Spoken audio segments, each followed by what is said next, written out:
नांदेड़ के stadium में western cricket association for Maharashtra K T20 मुकाबले मुनक्किद हुए। फाइनल मुकाबले विदर्भ और महाराष्ट्र के दरमियान खेले गए। ये मुकाबला 20 ओवर्स पर मुश्तमिल था। विदर्भ ने टॉस जीतकर पहले गेंदबाजी की।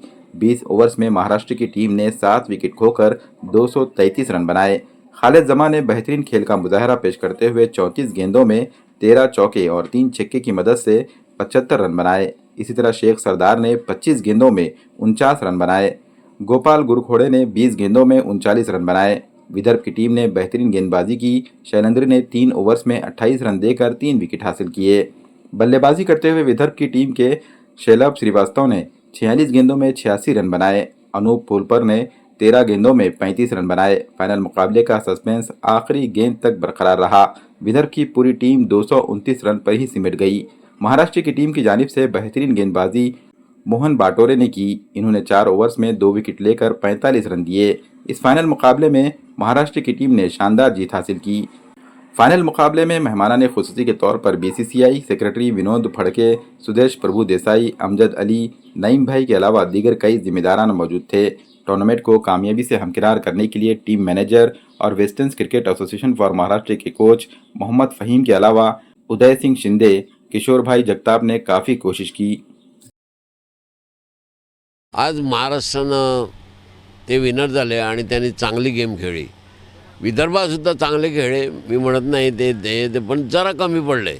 प्रत्येक गेममध्ये असंच असतं की कोण ना कोणतरी एकच विनर होणार आणि दुसरे रनर्सअप होणार। त्याप्रमाणे महाराष्ट्रानं जरा जे चांगले खेळतात तेच विनर होतात। नंतर जरासे कमी पडले पण ते सुद्धा चांगले खेळले। म्हणजे लास्ट बॉलपर्यंत माहीत नव्हतं की कोण विनर होणार ते, आणि त्यातल्या त्यात खरोखर महाराष्ट्रानं पहिल्यांदा चांगली बॅटिंग केली। त्यांनी तर उत्तम बॅटिंग केली नंतर, पण जरासे कमी पडले। दुसरा मी हे ऑर्गनायझर जे महाराष्ट्राचे त्यांनी शॉर्ट नोटीसमध्ये एवढा चांगला टुर्नामेंट केला, त्यांना खरोखर मी आमच्या वेस्ट झोनमार्फत धन्यवाद देतो की त्यांनी इतका चांगला अभिजित आणि शिंदेसाहेब आणि सगळ्यांनी एवढा किशोरभाई यांनी एवढा चांगला ऑर्गनाईज चांगला केला। ग्राउंड पण चांगला होता, ऑर्गनायझेशन चांगलं होतं, सगळी व्यवस्था चांगली होती, सगळ्यांची राहण्याची सगळ्याची सोय त्यांनी उत्तम केली। आणि इतकं हे झालं की शॉर्ट नोटीसमध्ये त्यांनी हे केलं। आणि मेन म्हणजे त्यांनी म्हणतात ते आपल्या वेटरन्स क्रिकेट असे महाराष्ट्राचं ॲफिलिएशन करून घेतलं। हे इम्पॉर्टंट आहे।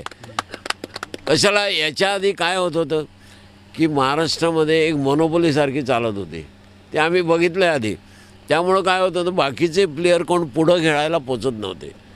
त्यावेळी मला माहिती आहे याच्या आधीसुद्धा महाराष्ट्रामध्ये तसंच होतं। बाकीच्या याचे प्लेयर आहे डिस्ट्रिक्टचे याचे वगैरे त्यांना चान्स नाही मिळत, पण याच्यापुढं ते होणार नाही। मी तुम्हाला 100% गॅरंटी, मी वेटरन्स बोर्डचा सेक्रेटरी आहे आणि तुम्हाला 100% की बाकीच्या सगळ्या भागातले प्लेयर इंडियामधून खेळतील। आम्ही यंदाच इंडियामधून अभिजित कदमला खेळवलं, इंडिया टीममधून जी थायलंडला गेली होती ती। आणि याच्यापुढंसुद्धा आता जे परफॉर्म करतील, आता वेस्ट झोनमध्ये जे परफॉर्म केलेले आहेत तेच वेस्ट झोन टीममधून येतील।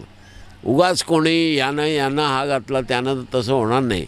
मी 100% गॅरंटी देतो वेस्ट झोन, आणि मी 100% गॅरंटी देतो की वेस्ट झोन आमचा ऑल इंडिया चॅम्पियन होईल।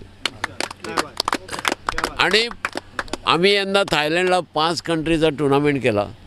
त्यात श्रीलंका होती, बांगलादेश होता, पाकिस्तान होतं आणि हाँगकाँग होती आणि इंडिया होती। टुर्नामेंट एकदम उत्तम झाला आणि त्यातल्या त्यात इंडिया जिंकली तो टुर्नामेंट। आमची इंडिया विनर होती। बांगलादेश टीममधून तर 6 इंटरनॅशनल प्लेयर होते, तरीसुद्धा आमची इंडिया खरोखर लास्ट फायनलला चांगली खेळली आणि जिंकले। आता पुढच्या वर्षी हाच टुर्नामेंट 6 कंट्रीजचा आम्ही दुबईमध्ये करणार आहोत आणि त्यावेळी 6 कंट्री असतील डिफरंट, या 5 कंट्री असतीलच, त्याशिवाय 6वी दुबईची टीम असेल, UAEची टीम असेल। पण आता बघूया पुढं कसं काय, आता पिक्चर काय हे युद्धाचं याचं काय होय ते कोणी सांगू शकत नाही सध्या। आणि हे एवढं ऑर्गनाईज केलं, मी या ऑर्गनायझर्स आहेत कोण शिंदे साहेब होते त्यांचे, नंतर सगळे आमचे अभिजित आहे, बाकीचे प्लेयर आहेत, सगळ्यांना मी धन्यवाद देतो. त्यांनी मस्त ऑर्गनाईज केलं आणि मला आनंद झाला की महाराष्ट्रानं या बाबतीत नवीन ज्यांची जी वेटरन्स कमिटी त्यांनी लीड घेतली आहे. तो थँक्यू सो मच. फहीम भाई तर CEO आहेत.